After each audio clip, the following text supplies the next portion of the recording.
Hello guys.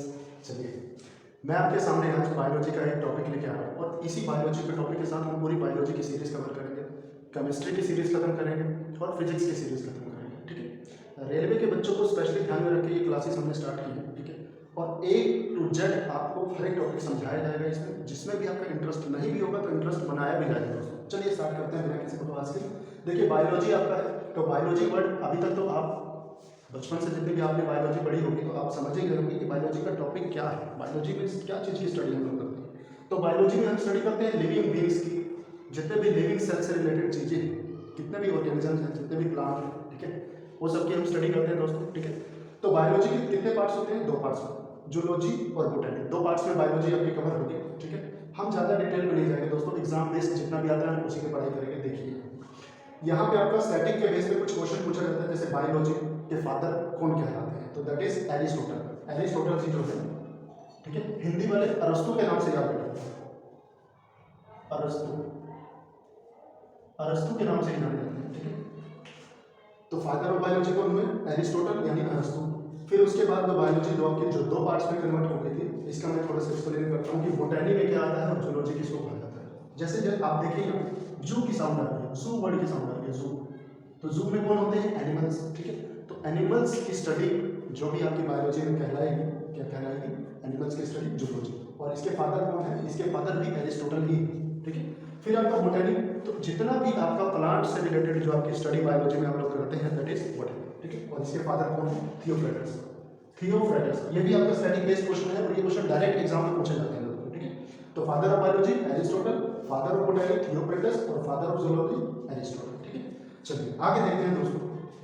यहाँ पे एक वर्ड लिखा हुआ है मॉर्फोलॉजी का, ध्यान से देखिए, ये मॉर्फोलॉजी। तो मॉर्फोलॉजी का मतलब क्या है, इसमें हम किस चीज़ की स्टडी करते हैं? ठीक है, आपसे डायरेक्ट क्वेश्चन पूछा जाएगा कि व्हाट इज मॉर्फोलॉजी और चार ऑप्शन दे दिए जाएंगे। ठीक है, तो मॉर्फोलॉजी में किस चीज़ की स्टडी करते हैं दोस्तों? जितने भी लिविंग बींग्स हैं हमारे, जैसे आदमी ही हैं, ठीक है, तो उनमें कई डिफरेंट स्ट्रक्चर के पैदा हो जाएंगे। एक का हाथ छोटा हो जाएगा, एक का पैर छोटा हो जाएगा, किसी को कुछ हो जाएगा, तो डिफरेंट डिफरेंट स्ट्रक्चर्स बन जाते हैं, डिफरेंट डिफरेंट स्ट्रक्चर क्रिएट हो जाते हैं। जैसे आप बंदर में ही देख लीजिए, आपको 40 किस्म के बंदर दिखाई देंगे। ठीक है, तो उनकी स्टडी को, उनके डिफरेंट डिफरेंट स्ट्रक्चर्स की स्टडी को मॉर्फोलॉजी कहलाया जाता है। ठीक है, जैसे कि आप जानते हैं कि कई जानवर के पंख होते हैं लेकिन वो पंखों से कुछ और काम करते हैं। ठीक है दोस्तों, और कई लोगों के पैर भी होते हैं और हाथ भी होते हैं, जैसे हमारे हाथ है तो हम हाथ से उठाते हैं। ठीक है, चलते तो नहीं है हम हाथ से। ऐसे ही गाय जो है उनके भी वो हैंड टाइप ही है जिनको आप लेग्स बोलते हो। ठीक है, तो वो क्या है? Different structure. तो उसी डिफरेंट स्ट्रक्चर्स की स्टडी को क्या बोला जाता है दोस्तों? मॉर्फोलॉजी। ठीक है, चलिए आगे देखिए, यहाँ पे क्या लिखा हुआ है?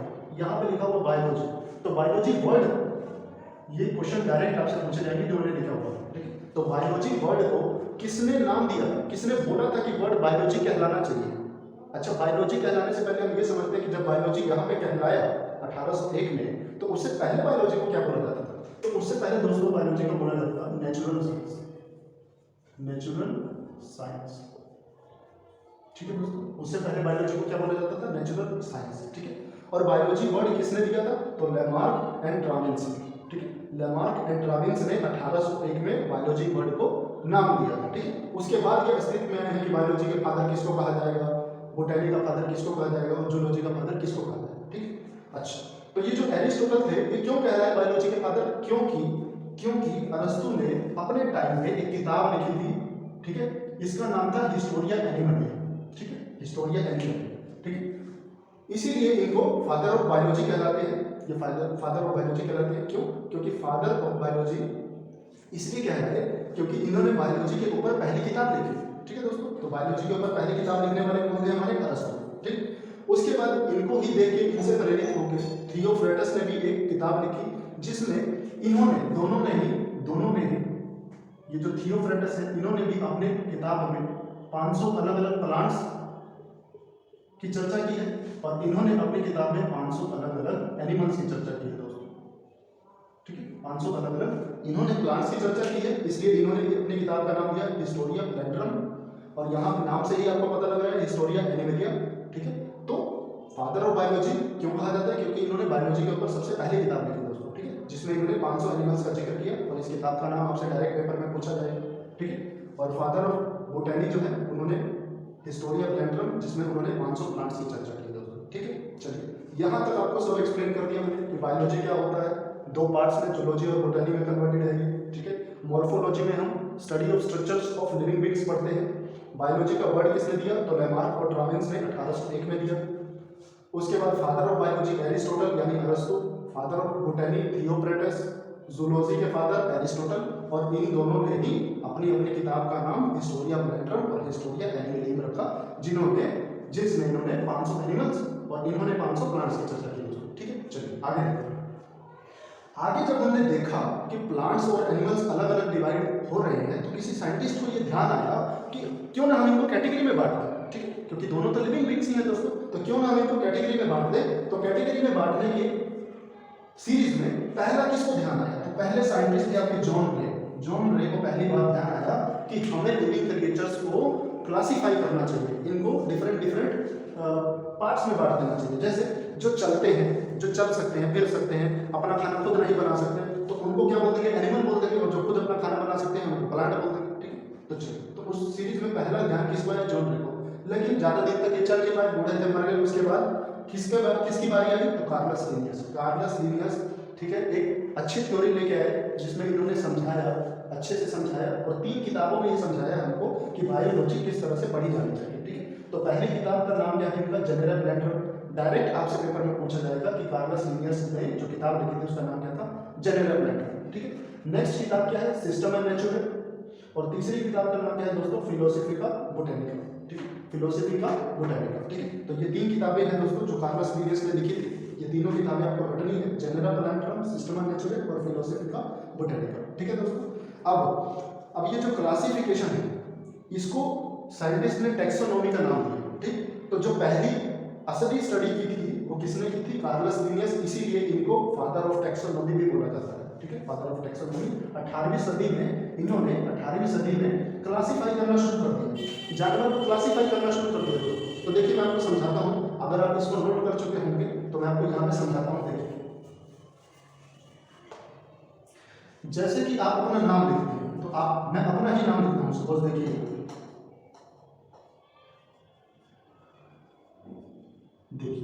यहाँ पे मैंने क्या लिखा? मेरा जो नाम है, जो मेरे माता पिता के द्वारा दिया गया नाम है वो पवन, और जो मेरे टाइटल है, जो माता पिता या मेरे खानदान से जो मुझे मिला है वो यहाँ पे लिखा। तो ऐसे ही किसी भी चीज को, जैसे आप समझिए कि आपको आम ही को बताना है। ठीक है, कि आम जो है विदेश में अलग तरीके का होगा, यहाँ पे अलग तरीके का होगा, तो आप आम को कैसे बता पाएंगे कि कौन सा आम कहाँ को है? तो उसकी क्लासिफिकेशन करने के लिए लिनियस कार्लस ने भी हर एक चीज को नाम देना शुरू किया दोस्तों। जैसे हम लोग खुद का अपना नाम रखते हैं टाइटल के साथ, वैसे ही कार्लस लिनियस ने भी इन चीजों को या प्लांट को या उनकी जो फल फ्रूट है या फल है जो भी है उनको नाम देना शुरू करा था। ठीक है, तो जैसे कि मैं आपको एक नाम लिखता हूँ यहाँ पे,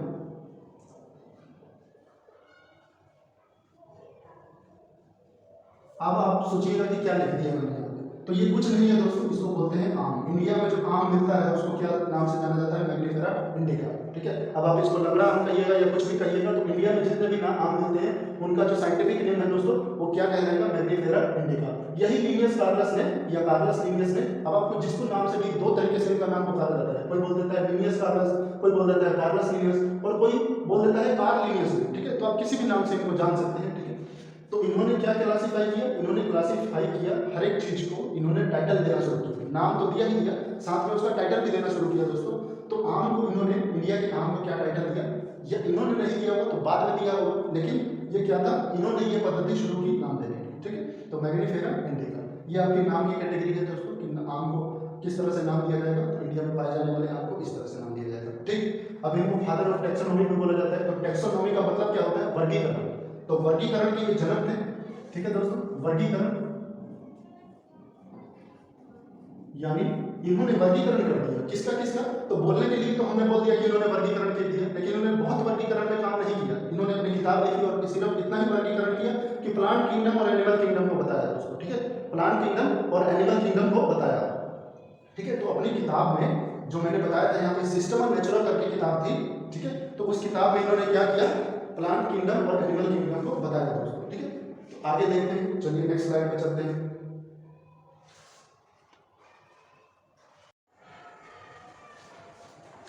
चलिए दोस्तों देखते हैं, हमने जो है कार्लस लिनियस के बाद हमने देखा था कि कैसे क्लासिफिकेशन होती है।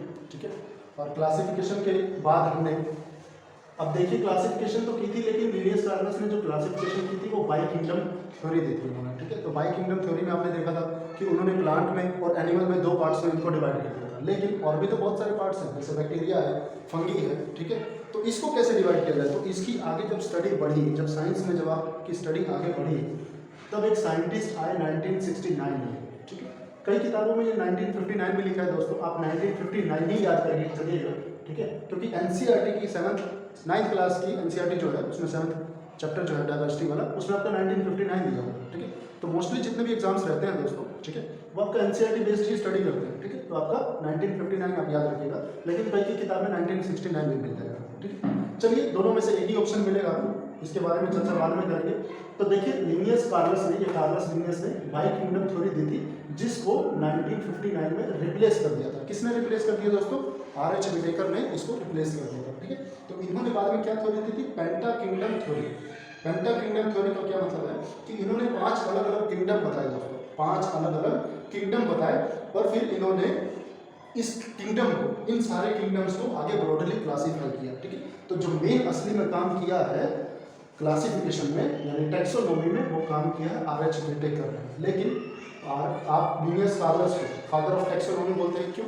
क्योंकि जनक थे, उन्होंने पहली बार शुरुआत की थी, इसलिए पहली बार जो काम करता है दोस्तों उसी का नाम लेता है, ठीक है। तो आपका लिनियस कार्लस आपके पहले थे साइंटिस्ट जिन्होंने क्लासिफिकेशन की थी, इसलिए उनको फादर ऑफ टैक्सोनॉमी बोलते हैं, ठीक है। फिर उसके बाद बहुत सारे साइंटिस्ट ने स्टडी किया आगे, तो आर.एच. विटेकर के बाद भी बहुत लोगों ने स्टडी किया और इस किंगडम को भी आगे फर्दर क्लासीफाई किया। जैसे देखिए पहले नंबर में जो आता है वो किंगडम, इन्होंने 5 किंगडम में डिवाइड किया। ये 5 किंगडम आपके सामने लिखे हुए हैं, मोनेरा, प्रोटिस्टा, फंगी, ग्रांटी और एनिमल, ठीक है। इसको भी डिस्कस करेंगे, ठीक है। देखिए यहाँ पे आगे फर्दर ये किंगडम कैसे डिवाइड हुए। किंगडम डिवाइड होते हैं दोस्तों फाइलम में, ये इसी तरह से ऑर्डर आपको याद रखना है, इसी तरह से ये ऑर्डर याद रखना है। नंबर 1 पे आपका क्या आएगा? किंगडम। नंबर 2 पे क्या आएगा दोस्तों? किंगडम जिस पार्ट में डिवाइड हो जाएगा दैट इज फाइलम, तो किंगडम आगे जाके फाइलम में डिवाइड हो जाएंगे। जैसे कि प्लांट किंगडम आगे जाके ब्रायोफाइटा, थाइलोफाइटा, टेरिडोफाइटा में आगे जो है डिवाइड हो जाता है, तो वो क्या है उसके फाइलम्स, ठीक है दोस्तों। चलिए नेक्स्ट, वो किस क्लास का प्लांट बनेगा या किस क्लास का एनिमल बनेगा, तो वो क्लास में डिवाइड हो जाएगा। फाइलम आगे क्लास में डिवाइड हो जाएगा, क्लास आगे जाके ऑर्डर में डिवाइड हो जाएगा, और ऑर्डर फैमिली में, और फैमिली के बाद genus and that last is species, ठीक है। तो ये इसी तरह से ऑर्डर आपके पास डायरेक्टली पूछा जाएगा, ठीक है। आपको आपने देखे ही होंगे रेलवे के एग्जाम अगर आपने दिए होंगे तो आपसे ऑर्डर भी कभी कभार पूछ लेता है कि किंगडम के बाद फाइलम, क्लास, ऑर्डर, और फिर यही रिवर्स ऑर्डर में कर देगा, तो आपको पूछेगा कि कौन सा ऑर्डर सही है। तो आप 1 2 3 4 5 6 7 इस ऑर्डर में इसको याद रखिएगा। चलिए मेरे पीछे रिपीट करिएगा, kingdom, phylum, class, order, family. Kingdom और फाइलम इकट्ठे बोलिए, फिर क्लास, ऑर्डर, फैमिली इकट्ठे याद रख लीजिए, और जेनस एंड देन स्पीशीज, ठीक है। चलिए इसके बाद दोस्तों हम देखते हैं, इसके बाद देखते हैं जो आर.एच. विटेकर ने हमारी चर्चा की थी 5 किंगडम्स की, तो उसको आगे हम ब्रॉडली क्लासीफाई करते हैं। नेक्स्ट स्लाइड में इसको हम लेके चलते हैं और इस चीज को पूरा चार्ट के थ्रू समझते हैं दोस्तों। चलिए दोस्तों अगले स्लाइड। चलिए दोस्तों देखते हैं विटेकर के जो हमने 5 किंगडम पढ़े थे, उन्हीं किंगडम को मैं आगे एक्सप्लेन करूंगा, ठीक है। ब्रॉडली एक्सप्लेन करूंगा और शॉर्ट में एक्सप्लेन करूंगा आपको, ठीक है दोस्तों। चलिए देखिए पहले उससे समझते हैं कि जो हमारे ऑर्गेनिज्म है, ऑर्गेनिज्म आपके 2 टाइप से डिवाइड होते हैं, कैसे? प्रोकैरियोटिक और यूकैरियोटिक। अब ये क्या चीज आ गई नहीं, प्रोकैरियोटिक और यूकैरियोटिक, अभी तक तो किंगडम ही समझ में नहीं आया। चलिए पहले प्रोकैरियोटिक समझते हैं क्या होता है। तो प्रोकैरियोटिक में जो आपका सेल है ना दोस्तों, ये एक्चुअली में क्या है, ये प्रोकैरियोटिक सेल के बेस पे डिवाइड हुआ है, ठीक है। कि आपका सेल किस तरह से होगा, तो ऑर्गेनिज्म किस कैटेगरी में लाई करेगा। तो समझ लेते हैं दोस्तों कि प्रोकैरियोटिक सेल क्या होते हैं। तो देखिए यहाँ पे आपको सेल दिखाई दे रहा है, इस सेल में क्या कुछ भी दिखाई दे रहा है आपको दोस्तों? सिर्फ एक क्या दिखाई दे रही है, सेल के ऊपर एक लेयर दिखाई दे रही है, ठीक है। बस सेल की एक ये लेयर दिखाई दे रही है और उसके अंदर दिखाई दे रहा है आपको आरएनए, ठीक है दोस्तों।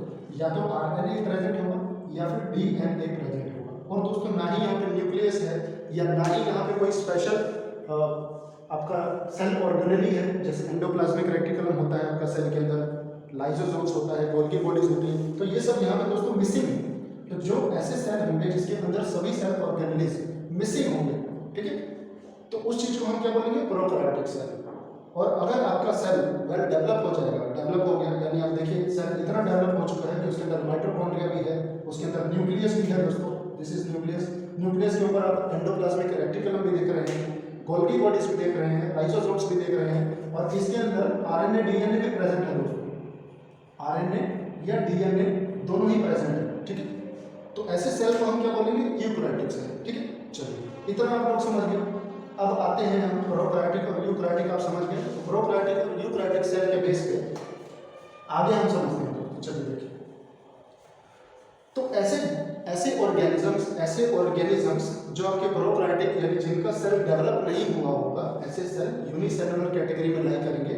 और उसमें पहली कैटेगरी आपने जो फर्स्ट किंगडम देखा था, दैट इज मोनेरा, तो वो इसमें लाई करेगा। तो मोनेरा में ये सब लाई करेंगे। और मोनेरा में क्या क्या एग्जाम्पल है? मोनेरा में जितने भी बैक्टीरिया होते हैं, ठीक है, वो सारे के सारे बैक्टीरिया आपके मोनेरा फैमिली में लाई करेंगे, ठीक है। तो मोनेरा फैमिली में आपके कौन कौन बैक्टीरिया लाई करेंगे? आपके ब्लू ग्रीन एल्गी भी एक टाइप का बैक्टीरिया होता है, ब्लू ग्रीन एल्गी। या फिर दूसरा एग्जांपल साइनोबैक्टीरिया, ठीक है। तो ये दो बैक्टीरिया आपके मोनेरा कैटेगरी में लाई करेंगे, ठीक है दोस्तों। चलिए, तो मोनेरा फैमिली आप समझ गए कि उसके अंदर सारी बैक्टीरिया फैमिली आएगी। और सारी बैक्टीरिया फैमिली के दो एग्जांपल मैंने दे दिए कि दो कौन कौन से बैक्टीरिया आएंगे उसके अंदर, ब्लू ग्रीन एल्गी और साइनोबैक्टीरिया। एक और एग्जांपल आप लिख लीजिए दोस्तों, माइकोप्लाज्मा, ठीक है। तो ये आपके तीन बैक्टीरिया जो है वो मोनेरा फैमिली में लाई कर रहे हैं, ठीक है दोस्तों। अच्छा, तो मोनेरा फैमिली में जो आपके एग्जांपल्स हैं तो आपने देख लिए। अब ये मोनेरा फैमिली बैक्टीरिया है, बैक्टीरिया फैमिली है, ठीक है दोस्तों। तो बैक्टीरिया अपना खाना खुद बनाएगी या फिर खाना किसी और से लेगी? ये क्वेश्चन उठता है दोस्तों, आपसे पूछा जा सकता है कि मोनेरा जो है वो कौन सी फैमिली में लाई करेगा, कि अपना ऑटोट्रोप्स है या हेटेरोट्रोप्स है? तो दोनों ही होते हैं दोस्तों। मोनेरा कैटेगरी में दोनों ही तरह के बैक्टीरिया होते हैं, हेटेरोट्रोप्स भी और ऑटोट्रोप्स भी। यानी चाहे तो अपना खाना ये खुद भी बना ले और चाहे तो ये अपना खाना दूसरों से भी ले सकता है दोस्तों, ठीक है। तो मोनेरा में आपको क्या याद रखना है कि ये यूनिसेलुलर ऑर्गेनिजम्स होते हैं और ऑटोट्रोपिक भी होते हैं, हेटेरोट्रोपिक भी होते हैं। और ये तीन एग्जांपल आपको इसके याद रखने हैं, ठीक है दोस्तों। तो प्रोकैरियोटिक में एक ही टाइप का किंगडम आता है जो कि मोनेरा किंगडम है, ठीक है। तो प्रोकैरियोटिक सेल्स में आपका एक ही कैटेगरी है, एक ही किंगडम है, दैट इज मोनेरा कैटेगरी, ठीक है। उसके बाद आते हैं हम यूकैरियोटिक सेल्स के बेस पे। तो प्रोकैरियोटिक सेल्स पे आपने देख लिया मोनेरा कैटेगरी। अब यूकैरियोटिक सेल्स के बेस पे हम देखेंगे कि सभी के सभी हमारे यूकैरियोटिक में ही आएंगे। क्यों?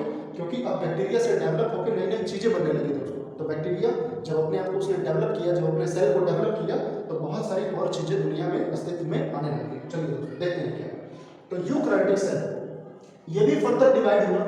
तो बैक्टीरिया ने थोड़ा सा तो डेवलप किया अपने आप को, लेकिन यूनिसेलुलर लेवल पे ही किया। तो यूनिसेलुलर लेवल पे अगर यूकैरियोटिक ने अपने आप को डेवलप किया तो वो कौन सी फैमिली बन गई दोस्तों? प्रोटिस्टा फैमिली, ठीक है, प्रोटिस्टा फैमिली। और इसी को हम प्रोटोजोआ फैमिली बोलते हैं। और इसी को दोस्तों डिसीज फैमिली भी बोल देते हैं, डिसीज फैमिली। यानी जितने भी बीमारी वाले बैक्टीरिया मिलेंगे आपको इसी से मिलेंगे, ठीक है। तो आपने मच्छर देखा होगा, मच्छर काटने से, मच्छर के काटने से एक बैक्टीरिया हमारे बॉडी के अंदर घुस जाता है दोस्तों, उसको हम बोलते हैं प्लाज्मोडियम बैक्टीरिया, प्लाज्मोडियम बैक्टीरिया। तो वो भी कौन सी कैटेगरी में लाई करेगा आपका? इसी प्रोटिस्टा कैटेगरी में लाई करेगा, इसीलिए इसको डिसीज फैमिली में बोलते हैं। मक्खी के ऊपर जितने कीटाणु बैक्टीरिया बैठे रहते हैं वो सब के सब आपके क्या होंगे? प्रोटिस्टा फैमिली में लाई करेंगे, ठीक है, ठीक है दोस्तों। चलिए, तो प्रोटिस्टा फैमिली अब समझ में। अगर इससे कोई क्वेश्चन पूछेगा तो क्वेश्चन क्या पूछेगा कि यूनिसेलुलर होता है कि नहीं? तो यूनिसेलुलर होता है, लेकिन ये भी हेटेरोट्रोप या ऑटोट्रोप दोनों हो सकता है दोस्तों, ठीक है। ये हेटेरोट्रोप यानी अपना खाना खुद भी बना सकते हैं, और इनके जो बैक्टीरिया होते हैं, इस कैटेगरी में जो बैक्टीरिया होते हैं वो अपना खाना खुद भी बना सकते हैं और दूसरों से भी ले सकते हैं, ठीक है दोस्तों। अच्छा, इसके एग्जाम्पल देखिए दोस्तों, इसके एग्जाम्पल क्या क्या है? इसके एग्जाम्पल है प्लाज्मोडियम, सबसे बड़ा एग्जाम्पल प्लाज्मोडियम, ठीक है। एल्गी, अमीबा, अमीबा तो आप लोगों ने सुना ही होगा। प्लाज्मोडियम, अमीबा और डायरेक्टम्स, ठीक है। ये तीनों के तीनों प्रोटिस्टा फैमिली के एग्जांपल है दोस्तों, प्रोटिस्टा फैमिली के एग्जांपल, ठीक है। चलिए, अच्छा यहाँ पे ये देखिए, यहाँ पे आपको मूवमेंट भी पूछ सकता है कि मूवमेंट के बेसिस पे बताइए कि मोनेरा मूवमेंट कर सकता है कि नहीं। तो मोनेरा जो है आपका वो मूवमेंट अपने से नहीं करेगा दोस्तों, ठीक है। ऐसे ही ये भी अपने से मूवमेंट नहीं करते हैं, इनको कोई ऑर्गेनिज्म पे ये चिपक जाएंगे या कोई ऑर्गेनिज्म इनको आके उठा के कहीं और पहुंचा देगा, अपने से ये मूवमेंट नहीं कर सकते दोस्तों। तो ये दोनों के दोनों मूवमेंट नहीं कर पाएंगे, ठीक है, इनको कोई और लेके जाएगा, ठीक है। अच्छा, एग्जांपल आप देख लीजिए, प्लाज्मोडियम, अमीबा और डायरेक्टम्स, ठीक है। तो आपने कौन कौन सी कैटेगरी देख ली, मोनेरा, प्रोटिस्टा, दोनों के एग्जांपल भी आपने देख लिए और दोनों आपने देखे कि यूनिसेलुलर है, लेकिन एक है प्रोकैरियोटिक और एक है यूकैरियोटिक। एक का सेल अनडेवलप्ड है यानी अंडर डेवलप है और एक का सेल आपका फुली डेवलप है। जैसा कि आप नाम से ही देख लीजिए दोस्तों, प्रो वर्ड आ रहा है, प्रो का मतलब पिछला, पुराना। तो जो पुराना होगा, पुराना टाइप का सेल होगा, उसमें कुछ डेवलप नहीं होगा, तो उस सेल को हम क्या बोलेंगे, प्रोकैरियोटिक। और जो डेवलप हो गया, ठीक है, डेवलप हो गया, ऐसे सेल को हम क्या बोलेंगे, यूकैरियोटिक, ठीक है ना। तो यूकैरियोटिक, ठीक। चलिए, उसमें भी दो कैटेगरी है, यूनिसेलुलर में आ गया आपका प्रोटिस्टा फैमिली और मल्टीसेलुलर में आपके फर्दर डिवाइड हो जाएगा दोस्तों, ठीक है। तो जब बैक्टीरियाज में आगे खुद को और डेवलप करना शुरू किया तो मल्टीसेलुलर ऑर्गेनिज्म बनने लगे दोस्तों, मल्टीसेलुलर ऑर्गेनिज्म। तो मल्टीसेलुलर ऑर्गेनिज्म आगे फर्दर दो टाइप में डिवाइड हो। चलिए पढ़ते हैं आगे। तो दो टाइप में कैसे कैसे डिवाइड हो, मैं इसको मिटा देता हूँ ताकि आप डिफरेंस देख पाओ। देखिए दो टाइप में कैसे कैसे डिवाइड हो दोस्तों। तो मल्टीसेलुलर जब ऑर्गेनिज्म बना, यानी जो आपका सेल जब डेवलप होगा, तो डेवलप होने के बाद जब मल्टीसेलुलर ऑर्गेनिजम्स बने तो वो किस कैटेगरी में डिवाइड हुए दोस्तों, वो दो कैटेगरी में फर्दर डिवाइड हुए। या तो उनके ऊपर सेल वॉल होगी या तो उनके ऊपर सेल वॉल नहीं होगी, यानी विदाउट सेल वॉल बने होंगे दोस्तों, ठीक है। चलिए अच्छा, आप मुझे बताइए, आपने अभी तक की पढ़ाई की होगी, ये तो बिल्कुल सिंपल सवाल है कि किसके पास सेल वॉल होता है दोस्तों, किसके पास सेल वॉल नहीं होता है, ठीक है। तो मैं आपको बता दूं कि सेल वॉल जिसके पास नहीं होता है दैट इज एनिमल सेल, ठीक है। तो एनिमल्स जितने भी होंगे उनके पास आपका सेल वॉल नहीं होगा। और जो फर्दर सेल वॉल वाले ऑर्गेनिजम्स हैं, सेल वॉल वाले जितने भी ऑर्गेनिजम्स हैं वो फर्दर दो टाइप में डिवाइड हो जाएंगे, ठीक है। तो जिनके पास सेल वॉल है वो दो टाइप में फिर से डिवाइड हो जाएगी। और कैटेगरी क्या रहेगी कि या तो वो फोटोसिंथेसिस करेंगे या वो फोटोसिंथेसिस नहीं करेंगे दोस्तों, ठीक है। तो जो फोटोसिंथेसिस करेंगे, अब आपको ये भी पता है फोटोसिंथेसिस कौन कर सकता है, तो प्लांट करता है, ठीक है। तो प्लांट क्या करता है आपका, फोटोसिंथेसिस। और जो फोटोसिंथेसिस नहीं करेंगे, ऐसी कैटेगरी में हम किसको रखेंगे, आप बताइए दोस्तों। मैं आपसे पूछता हूँ, एक एग्जांपल ले लीजिए कि मशरूम पूरा व्हाइट कलर का होता है दोस्तों, और आप क्या जानते हैं कि उस पर क्लोरोफिल प्रेजेंट हो सकता है कि नहीं हो सकता, आप मुझे बताइए। तो उस पर प्रेजेंट नहीं होता है दोस्तों क्लोरोफिल, ठीक है। पूरा व्हाइट कलर का होगा और क्लोरोफिल तो ग्रीन पिगमेंट होता है, ठीक है। तो फंगी के ऊपर आपका फोटोसिंथेसिस नहीं होगा, ठीक है। और ऐसे कैटेगरी में जो भी अप्लाई करेगा उसको हम क्या बोलेंगे, फंगी, ठीक है। चलिए फंगी, अब आप समझ गए। पहला किंगडम था आपका मोनेरा, दूसरा किंगडम हमने पढ़ा था प्रोटोजोआ या प्रोटिस्टा फैमिली, तीसरे किंगडम में हमारा आगे फंगी जो फोटोसिंथेसिस नहीं करते हैं दोस्तों, फिर फोटोसिंथेसिस करने वाले प्लांट्स, और फिर सेल वॉल और विदाउट सेल वॉल वाले के बेसिस पे जब हमने डिवाइड किया था तो प्लांट को अलग और एनिमल को अलग रख दिया। तो आपके ये 5 किंगडम हो गए दोस्तों, ठीक है। चलिए अब हम किंगडम को आगे फर्दर एक्सप्लेन करते हैं पूरा कि किंगडम कैसे कैसे होता है और डिटेल में जानते हैं। मोनेरा, प्रोटिस्टा, एनिमेलिया, फंगी और इस सब के बारे में डिटेल में जानते हैं दोस्तों। चलिए स्टार्ट करते हैं नेक्स्ट टॉपिक को। चलिए देखिए, सॉरी, जो आपके 5 किंगडम थे तो उसमें 5 kingdom Monera, protista, fungi, Plantae और एनिमेलिया को आगे फिर हम डिटेल में समझते हैं ताकि आपको इस टेबल से याद हो जाए कि आपके पास क्या क्या क्वेश्चन पूछा जाएगा और आपको उसका किस तरह से आंसर करना है। तो मोनेरा जो है वो आपने क्या पढ़ा था, प्रोकैरियोटिक होता है दोस्तों, तो इस पर निशान लगा देंगे, दिस इज प्रोकैरियोटिक। और सेल वॉल होती है या नहीं होती है दोस्तों, तो सेल वॉल इसके पास नहीं होती है, डायरेक्ट क्वेश्चन यहाँ से पूछा जाएगा। और न्यूट्रिशन के केस में आप क्या बता सकते हैं कि ये हेटेरोट्रॉपिक भी होगा दोस्तों और ऑटोट्रॉपिक भी होगा दोस्तों, ठीक है। तो यानी अपना ये खाना खुद भी बना सकता है और दूसरों से भी ले सकता है, ठीक है। तो हेटेरोट्रॉपिक और ऑटोट्रॉपिक ये टेबल आप देखिए। प्रोटिस्टा कैटेगरी में क्या आएगा, अच्छा एक चीज मैं और बता देता हूँ आपको, यहाँ पे दोस्तों मैं लिखता हूँ यूनिसेलुलर, ठीक है दोस्तों, यूनिसेलुलर। इसमें जितने भी जानवर आएंगे सब यूनिसेलुलर। एग्जांपल आप देख सकते हैं, ब्लू ग्रीन एल्गी, माइकोप्लाज्मा, और एक और बैक्टीरिया होता है दोस्तों, जो ब्लू ग्रीन एल्गी होता है उसका दूसरा नाम क्या है, साइनोबैक्टीरिया। क्यों, क्योंकि ब्लू ग्रीन कलर जो होता है आपका वो सियान कलर की तरह होता है, तो ऐसे बैक्टीरिया को क्या बोला जाएगा, साइनोबैक्टीरिया, ठीक है। चलिए दूसरी कैटेगरी पे आते हैं दोस्तों। इस टेबल की फॉर्म में इसीलिए मैंने आपको सजा दिया ताकि आपको डायरेक्टली जो पॉइंट्स आपके इसमें याद करने हैं टेबल की फॉर्म में आप याद रख सकते हैं, ठीक है। चलिए देखिए, तो प्रोटिस्टा जो होता है वो भी आपका क्या होगा, वो यूकैरियोटिक में आ जाएगा, और ये प्रोकैरियोटिक में आ जाएगा, ठीक है। बट ये भी आपका क्या होगा, यूनिसेलुलर, ये भी क्या होगा, यूकैरियोटिक होगा लेकिन यूनिसेलुलर होगा दोस्तों। अच्छा, तो सेल वॉल इसके ऊपर भी प्रेजेंट नहीं होगी दोस्तों, इसके ऊपर भी सेल वॉल प्रेजेंट नहीं होती है। और हेटेरोट्रॉपिक और ऑटोट्रॉपिक दोनों हो सकते हैं दोस्तों, ये हेटेरोट्रॉपिक और ऑटोट्रॉपिक दोनों हो सकते हैं। और मैंने आपको क्या बताया था, प्रोटिस्टा को प्रोटोजोआ फैमिली भी बोलते हैं दोस्तों, प्रोटोजोआ फैमिली, ठीक है। या तो आप प्रोटिस्टा फैमिली बोल दीजिए या प्रोटोजोआ फैमिली, और इसका नाम बदनाम करने के लिए इसको डिसीज फैमिली भी बोला जाता है दोस्तों। डिसीज फैमिली क्यों? क्योंकि अधिक से अधिक बीमारी फैलाने में इन्हीं बैक्टीरिया के काम आते हैं। यही बैक्टीरिया जो होते हैं वो आपके ज़्यादा से ज़्यादा बीमारी को फैलाते हैं। ठीक है, चलिए आगे इसके एग्जाम्पल देखते हैं।